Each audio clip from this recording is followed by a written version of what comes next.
Chipotle. Chipotle. In American English, it's called Chipotle. Chipotle. Chipotle. in British English, it's called Chipotle. Chipotle. Chipotle. in American English. Chipotle. Chipotle. Chipotle. In British English. Chipotle. Chipotle. Chipotle.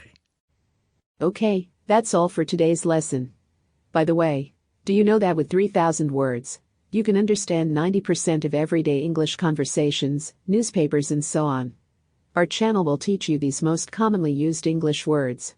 Please subscribe our channel and learn English really fast and efficient. Speech Girl here.